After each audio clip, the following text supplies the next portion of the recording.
our 5th unit together, advanced biology students, and in this unit we're going to look at cellular transport.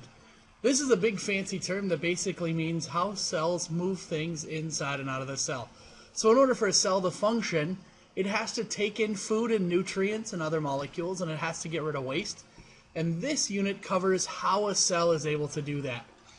Today I just want to start off by talking about cell membranes.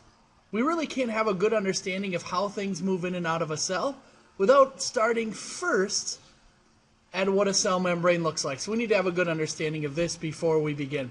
Now, if you notice this picture that I put up here at the top, you notice that there's a lot more going on in a cell membrane than most people realize. Most people think, oh, it's just a layer of stuff like a tissue, and it keeps the cells outside from coming in. Well, actually, no. There's a whole lot more to cell membranes than this, and we'll cover that in this unit here. So, what we're going to talk about first are these cell membrane components. What bits and pieces make up a cell membrane, what they do, things like that. The major primary component of cell membranes are these things called phospholipids. And they have an interesting shape, and I'll draw them up here. They have what's called a phosphorus head, which is hydrophilic. And then they have these two lipid tails, which are hydrophobic. So which means that water wants to gravitate towards the head of them, and that water wants to stay away from the tails. Well, that's kind of interesting because cells look like this.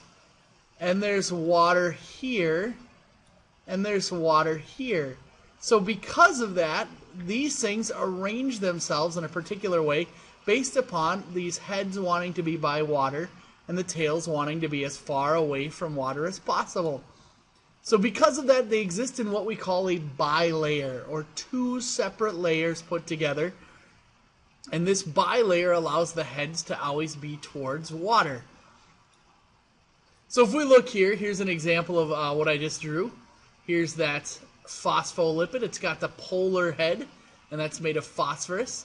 And these non-polar lipid tails. Once again, you know about long chains of hydrocarbons that make lipids. And because of that, they arrange themselves in this right here, which is the bilayer. You notice how we have these heads facing out and the tails facing in. This allows the heads to always be by water, and the tails to sort of create this repelling boundary, which is going to push certain things out and away. So if something has a charge, if we have an ion here with a positive charge, that's going to actually be repelled by these lipid tails and not allowed to pass through the cell membrane. So this chemistry of these cell membranes allow them to keep things in and keep things out. So if we look here, here's this big complicated thing, big complicated picture of a cell membrane. We notice here, I'll use little arrows, here's our phospholipid bilayer. We can see the heads down here and the tails. But if we notice here, we have a couple things. We have a bunch of different surface proteins. So not only are there phospholipids, but there are also proteins. So there are surface proteins, and there are integral proteins, which are embedded in the membrane. So here's a big integral protein, and here's a surface protein. There's also things on the surface called glycoproteins, which have a sugar component. That's where the glyco comes from, attached to the protein. There's also protein channels. So you notice that proteins are a huge part of this cell membrane. So proteins are a big deal. And the other one down here that we notice that's different are these cholesterol. Right? All sorts of proteins and cholesterol. So the next one I want to talk about is this cholesterol. And cholesterol reduces the permeability of membranes. So if you imagine, a great example was given to me by a student, and it's like spray foam. It sort of clogs up the holes in the cell membrane to make things less easy to pass through. We don't want big holes in our cell membrane because then anything can get in and out, and waste will just come right back in after we get rid of it. So we need spray foam to sort of plug up the holes, and that's what cholesterol does. Cholesterol reduces the permeability of these cell membranes. Now, the other one that we touched on here is proteins. And I can't underestimate this enough or overestimate enough. Proteins are such a huge component to cell membranes. Huge. If a cell membrane does something, more than likely it's a protein that does it. So anything a cell membrane does, more than likely, a protein's going to be responsible for doing it. So very, very, very important. Now we have two types of proteins, and I touched on these. We have transmembrane proteins. So if we look at a membrane here, if I draw it out, let's see if I can't draw a membrane with my mouse here. It's not the easiest thing in the world. Okay, so there's a terrible membrane. We'll go with it. A transmembrane protein goes all the way across. That's what the prefix trans means. It means across. So a transmembrane protein travels all the way through a cell membrane. A peripheral protein exists just on the outside. So they're not found all the way through, but they're just found on the surface. So we can have transmembrane proteins and we can have peripheral proteins. So if we look here, we have plenty of peripheral proteins, like this glycoprotein just stays on the outside, or this integral protein just stays on one side. Globular protein, this stays on one side. But if you notice, there are some proteins that go all the way through the cell membrane, and those are called our transmembrane proteins. Here's another transmembrane proteins. Another transmembrane, right? It goes all the way through the cell membrane. Okay, so what proteins we find on a cell membrane depends upon the type of cell. Different cells are going to have different proteins on their cell membrane, depending upon what they do. Some of them need to communicate more. Some of them need to be recognized more. Some of them need to transport different stuff. So the cell type determines what proteins we find. But for the most part, there's a bunch of them. There are channel proteins, which allow molecules to move in and out, and we'll talk a lot about that. There are carrier proteins, which carry molecules into the cell. So they require energy, but they're going to carry molecules into the cell, a little different than a channel, which is like a doorway. There are recognition proteins, which marks the cell as yours. There are receptor proteins, which are going to receive messages. So cells send messages back and forth to each other, and these receptors act as antennae. And then there are these enzymatic proteins, which catalyze different reactions. And so we find that a lot on mitochondria or chloroplasts, stuff like that, that creates energy. So enzymatic proteins are important. Now, the fluid mosaic model of a cell is interesting. It's our current accepted model for how membranes work.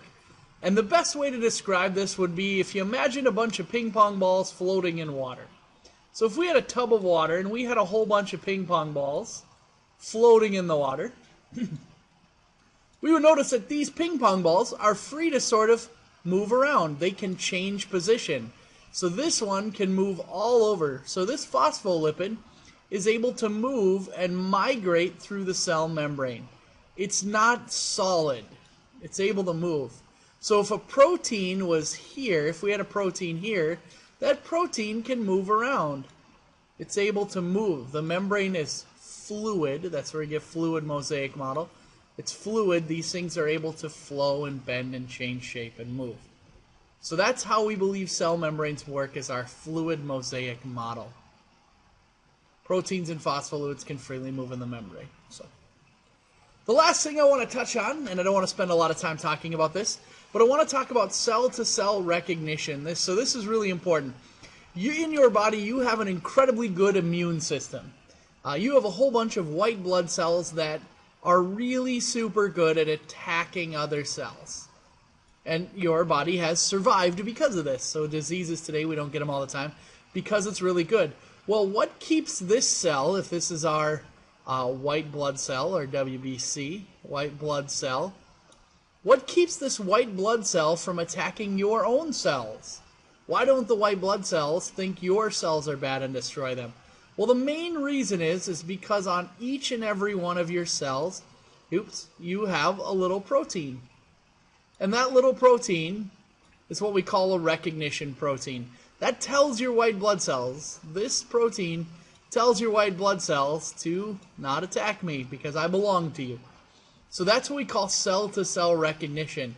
Your cells recognize each other. They know because of this protein not to attack your cells. So proteins on the cell membrane serve as a fingerprint of the cell, and cells without this fingerprint are attacked by your immune system.